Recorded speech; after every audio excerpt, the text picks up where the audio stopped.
1. Focus on what you can control. The first tactic in turning no into yes is focusing on what you can control. Instead of arguing with someone or trying to force them to see things your way, you should focus on aspects that are within your power. This could mean adjusting your approach, improving your presentation, or even just reframing the issue.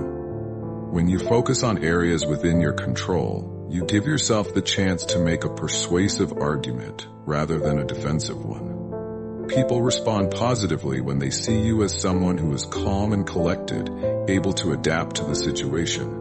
For example, if you're asking for a promotion and your boss says no, instead of continuing to push, you can ask for specific feedback on why your request was denied. This shows that you are open to learning and willing to improve your skills, which might ultimately lead to a future yes. 2. Use the scarcity principle.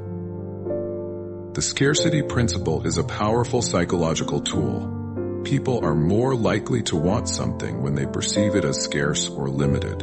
If you've encountered resistance or a no, take a moment to consider if you can position the opportunity in a way that makes it appear more scarce or urgent.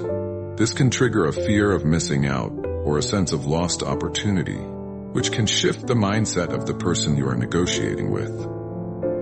For instance, if you're selling a product or pitching an idea and someone hesitates, you can introduce a sense of urgency by saying something like, "I only have a few spots left," or "This deal ends in 24 hours."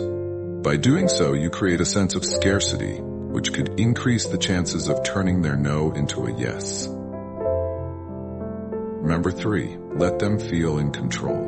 One of the key aspects of reverse psychology is making the other person feel like they have the power in the situation. When you shift the dynamic so that they feel like they are the ones making the decisions, they may be more open to saying yes.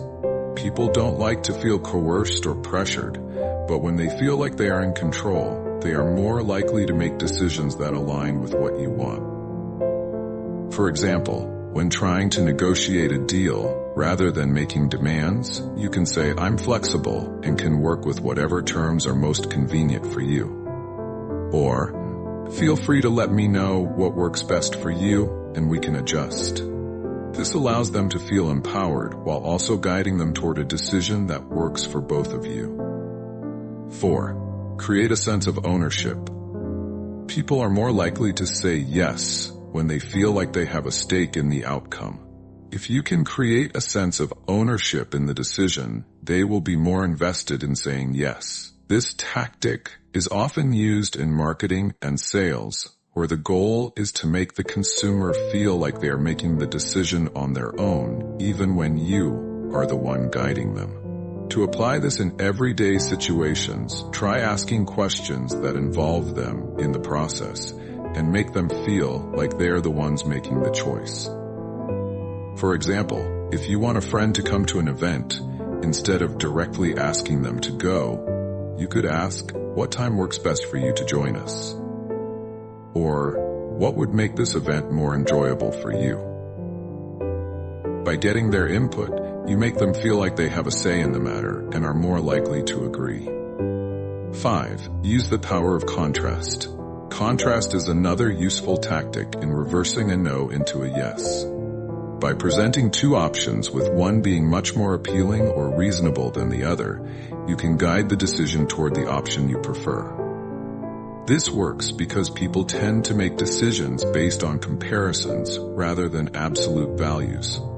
For example, if you are negotiating for a salary increase and your boss says no, you might respond by saying, "I understand that the budget is tight. Would you be willing to consider a smaller increase or perhaps a performance-based bonus instead?" By presenting a smaller, more achievable option alongside the original request, you create a contrast that makes the second option seem more reasonable. 6. Leverage the power of reciprocity. Reciprocity is a powerful psychological principle where people feel obligated to return a favor when one is given to them. By doing something for someone else, even if it's a small gesture, you can trigger a sense of obligation that may lead them to say yes when you ask for something in return. This tactic works well in both professional and personal settings and is a key part of building strong relationships. For instance, if you are trying to get approval for a project and someone says no, you could offer to help them with something first. This could be something as simple as offering to take on a small task for them, or providing helpful information. When they see that you are willing to help and contribute to their success, they may feel more inclined to return the favor and say yes to your request. By incorporating these 6 reverse psychology tactics into your approach, you can effectively turn a no into a yes. It's important to remember that these tactics should be used strategically and with integrity. The goal is not to manipulate, but to encourage a more open and collaborative conversation that leads to mutually beneficial outcomes. When done correctly, reverse psychology can help you unlock new opportunities and pave the way for success in your personal and professional life.